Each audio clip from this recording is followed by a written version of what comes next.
Hello and good afternoon. Hello, is this Arrow? Yes, it is. This must be Aaron, whose name is almost like an arrow. Yes, and I hope I pronounced your name right. Absolutely you did. Absolutely you did. How are you doing today, sir? I'm doing great. I'm just trying to beat the heat out here in California. Where are you at? Oh, I'm in Carolina. We're right now, God, you're going to be a little jealous. We're hitting at 89 right now, but I know what you guys have got out there. Oh, yeah. It's brutal. It's going to be well into the hundreds today. So. Wow. Well, let's try to cool things off by talking about this song, Bahia Sunshine. And I want to start it off by, is there a connection to the Bahia faith? Because I'm feeling something in this song. Well, the thing about the title is Bahia is...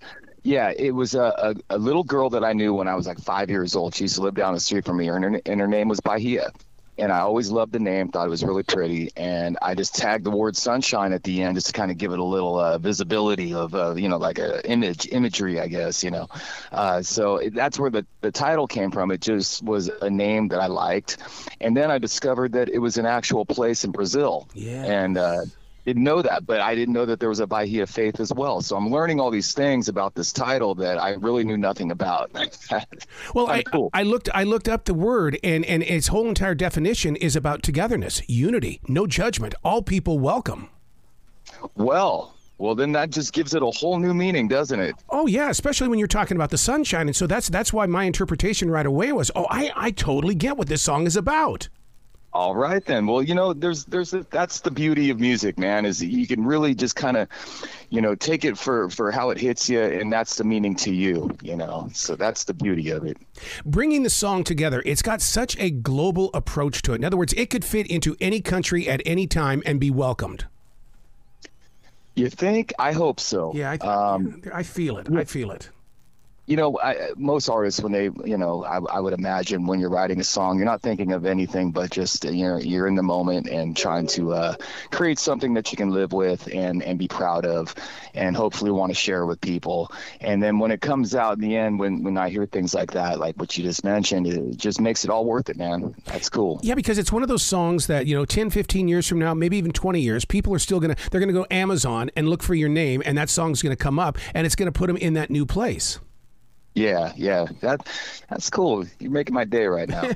Well, see, that's what I love about today's modern day music is the fact that people know where to go get it. We just need to guide them to that area to where once they find it, now they've got to support it and the other songs that go with it. Very true. And that's, the main reason why I'm doing these interviews now, just trying to get the word out there. It's really difficult to get ears on new music, whether you're Paul McCartney or an unknown artist like myself. And, I use Paul McCartney as a reference because I remember he came out with another solo record a few years back. Mm-hmm. And it flew right under the radar. This is Paul McCartney, a Beatle you're talking about, one of the greatest songwriters of all time. And, you barely even hear about any new music from the guy. So it's just... It's incredible that there's so much music out there, but it's just very difficult to get to the good stuff. And to find it. That's the thing about it, because people are very quick to put it up on TikTok. Now you're starting to see music on Threads. I mean, it's amazing how people will quickly move something when they fall in love with it. Yeah, very true. Very true. Have you joined Threads yet? No, and I don't think I will. Okay. Honestly, to Arrow, to be honest with you, social media is a necessary evil in the music business or in any business nowadays. And if I didn't have to use it, I probably wouldn't use it at all, to tell you the truth. I'm totally with you, because that's the thing about it. It's like, even as a mobile entertainer, I'm trying to figure out, where are the people? Then I've got to go be with the people, even though I don't want to be with them on a social media network. I've still got to be there. Right. Yeah. I was going to say those that inspired you to become that musician. I mean, your journey, it needs to be shared. It's like it really belongs on the inside sleeve of an album. Wow, that's cool. I never thought of it that way. Yeah. I don't know what the question was going to be, but yeah, it's thought-provoking right there. Well, and that's the thing about it. One thing that I love to do is I'd like to, it's what I feel in that moment of now. I'm such a stream thinker, so sometimes it won't be a question. Sometimes it'll be just like, look, this is what I'm feeling. This is what I felt. I took notes while I was listening to it. Yeah. I mean, I don't know so much about like how interesting my journey is as a musician. I mean, the most interesting thing that I can come up with in my journey is that I got to get in one of my favorite bands of all time. So, as a bass player. So when being a fan of the band Y&T when I was a kid, and then having the posters on the walls, it's everything of the makings of the Marky Mark movie Rockstar. So that's the part the big button on it right there is, having that opportunity to get to play with a legendary artist as Dave Meniketti and the band Y&T. How did you reach beyond that? And the reason why I bring that up is because I was just I listened to an interview with Kelly Rowland yesterday where her days with Destiny's Child was over, but she didn't think she was over. How did you push yourself beyond that? Just because the group isn't there, it doesn't mean my creativity has to go silent. Yeah, well, that's just the natural born artist and anyone that's creative, whether you're a chef or, a cook, or whether you're a carpenter or, you're a musician or an actor. I mean, I've always looked at it, it's just going to come out in any form it's going to come out. It doesn't matter what band or group you're with. If you're a true artist, your art is going to come out in some way. But just to be clear, is Y&T is very functional right now. It's not over yet. That's awesome. See, because you know how people are. If I'm not listening to it on 106.5, or if I'm not seeing it on America's Got Talent, then where is it? And so you know how people go that way. Right. No, I agree totally. Lucky for the band Y&T is we do have a built-in fan base. It's been around 50 years. Yes. The band is coming up on its 50th anniversary in 2024. We'll be out touring.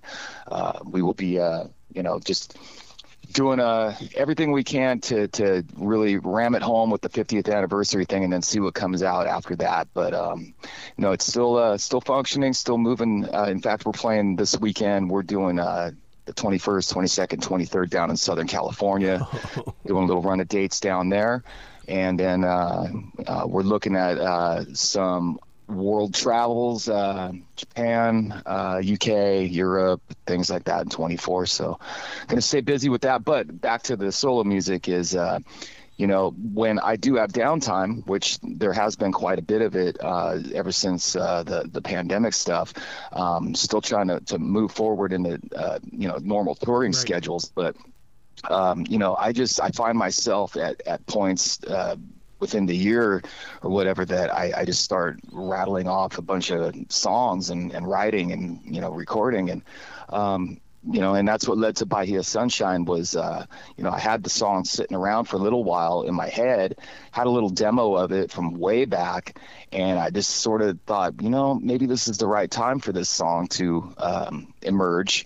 And I could take it in a different direction than the way I had left the demo so long ago.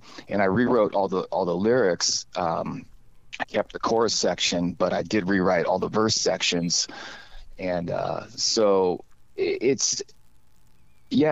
way it came out, I'm proud of it. I think it's cool. When you bring in new lyrics, do you have to give yourself permission to accept them? Because we're all perfectionists and we're all very strict at making sure, no, this has got to stay to the original scene. But I love the idea because I've been known for that as well, to go in there and scratch out different areas of a song and say, no, I'm feeling something else in this moment. Yeah, I think some of the best songs have been rewritten. Yeah. As in, sometimes, hey, don't get me wrong. I know that there's songs that have been, Prince, for one, has been known to just without a pen and paper and write a hit song in one pass. But there's many songs that have been written and rewritten a few times over to perfect it or bring it a little closer to the, idea of what the artist was trying to achieve. And I think that's what I was doing with Bahia Sunshine was, the lyrics that I had for the song prior on a demo just didn't go with the way I was feeling today, and so it inspired me to take a look where I am at the moment again and recreate it in a way that makes sense to me in my own world. Did you have to go in and get artists to come with you into the studio in the way that, okay, you had the idea for the song, now we have to build a song? Or did you lay every one of the tracks out by yourself and then build it from there? Everything you hear is me playing everything. Nice. So Yeah, I don't have a band. I don't have a solo band. Maybe down the road sometime I'll put something together and go play this stuff live.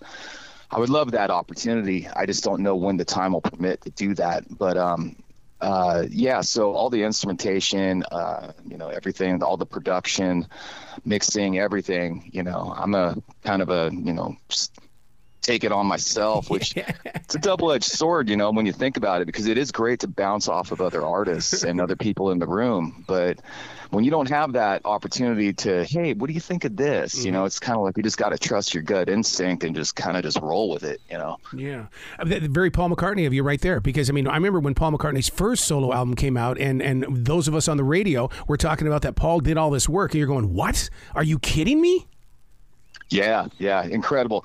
And there's so many artists like that when you take a deeper dive into it. Lenny Kravitz is one that comes to mind. He's another one that plays all the instruments and his own productions. Prince, of course, Paul McCartney. I'm sure there's definitely tons more when you think about it, but sometimes people just work in a faster pace and they don't have time to sit around and bounce things off people. There's like, hey, get out of my way. I know where I'm going. Do you have to practice discipline? Only because I know what it's like. I'm in a studio right now, and I have to be out of here at a certain time. Otherwise, I'll stay in here all damn day. Yeah. Well, I feel with music, writing music, if the ideas are flowing, don't stop it. Yeah. Why put a cap on it? And I'll find myself in the studio for 10 to 12 hours in a day. I won't eat. I won't even go to the bathroom. Just keep on rolling, So what do you, when you're in the studio, are you looking out any windows? Because like right now, I'm overlooking a forest here in South Charlotte, North Carolina. I'm 23 feet above the forest floor. Deer walk by all the time. Hawks are out there and all that kind of stuff. What do you use as an inspiration? Well, I don't like to be distracted. Okay. So I like to work in an environment where I'm a little closed off. I don't, sure, it's nice to look out a window and see a beautiful scene. If I had that, I'd probably, have the window open, but, but no, I like to just really get focused into what I'm there to do. Yeah. But yeah, I'm sure that could be inspiring to be in a nice place, That's like Neil Young's. Have you seen his studio where it's out there in that it's a barn, but the whole backside of it doesn't exist anymore? But he thought, I'm just going to write music and produce music in this barn because I just feel something.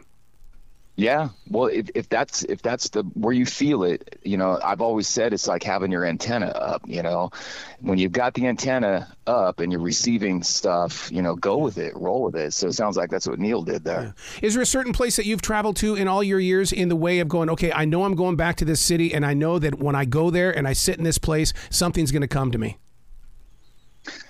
Well, when I'm touring, it's very busy. It's a hectic schedule. Okay. And writing doesn't even come into play. It honestly doesn't. I mean, if I'm in a hotel room somewhere and if I've got, an instrument or something, I might have a riff or, but nothing intensive. I know there's artists that record on the road. They'll have their little laptops with them and, trying to do that kind of thing. But I honestly, it's just more of such a hectic schedule to just be up and moving all the time, So yeah, riding on the road doesn't work for me. That's for sure. I need downtime and I need a certain amount of space to just stretch out. Oh, I can so relate with that. I write about that all the time. All I want is space. I need space. What are you going to do to get the space? Okay, I'm going to figure it out. So I defrag those questions and just keep asking them. I need to find space. Well, find it. What's in your way? Right. Yeah. And if you can find what's in your way and remove it, then you're on to something, you know. Yeah. Then you can get busy. Is this part of an EP or are you going to go for a full album here? It's going to be part of an EP. Yeah. And so the plan is I'm going to release Bahia Sunshine as the first single. And then I have another song called Right the Wrong that I'm going to put out with another video to go with that. I do have a lyric video that's going to be coming with Bahia Sunshine as well. And to take it further, I may do a full production video. Just, I don't know yet. We'll see what kind of reception there is, if any, with the song. But, and then I'm going to take these newer tracks. I've got 4 brand new tracks that I've already recorded. Nice. They're done. And then I'm going to take a song called Live for Today, which I had put out, I think it was in late 21. And I'm going to put that on the physical EP as well. So I'm looking at probably 6 tracks. There will be one cover, and I'm not sure what that'll be yet. it could be the single that I'd put out previously as well, Children of the Revolution by T-Rex. I did a version of that. Really? So that may end up on the physical EP. Because I feel like, when you put stuff out just for streaming purposes, I think things get lost quickly and lost in the shuffle. But when you've got it on a physical piece of something, a CD, record, vinyl, and you have that in your hand, you're going to be more prone to want to play it. So I want to make sure that I put, my best stuff on the physical product. There's such a movement right now to go back to the CDs, because my 17-year-old grandson he wants my CD collection, and I go, you've got streaming. No, I'm fine, dude. I want the CDs. I want to physically have the power of choice and have it in my hands. Well, that's smart, because you own it. This all music in the air and in the ether. I'm not really. I don't condone it. I think it's cool for its own portability, I guess, and to be so quick to access it if you know what you're looking for. But nothing beats the physical product. Yeah. Yeah. So do you think we're going to get closer and closer to maybe some rules when it comes to these AIs? Because, there's got to be copyrights on the vocals now. There's got to be copyrights on the way you play that guitar. There's got to be something to protect the artist. Yeah, I don't know too much about the AI thing. I've dabbled in it a little bit. What I've done is I've taken song lyrics and I've dumped them in, and I ask the AI, create a music video script. Wow. And it'll spit something out, and it's pretty incredible. I got to admit, it really is thought provoking. But at the same time, if anyone can do what I just did, it's just going to flood things even more. It's just going to turn into this just hodgepodge of just everything's going to start to look the same, sound the same, I think. But I could be wrong. I don't know. It's all future based, man. It's insane, really. It's always exciting to watch it happen. Yeah. Well, we live in a very interesting time, man. We're very lucky to be living in these times right now. So true. Where can they go to find out more about you, Aaron, so they can give you some love? And I know you've got merchandise. Yeah, you could get it all info at aaronleigh.com. I've got all my links with the socials and all the audio, all the music. I've got some merch up there. Everything is right there at aaronleigh.com. All right. Well, I know with this EP coming, I want to talk to you with more and more of the songs. Because I want to hear the history of how these songs came into play. Awesome. Excellent. Well, you be brilliant today, okay? You too. Thanks for the talk, and I appreciate it, Arrow. Hope to talk to you soon.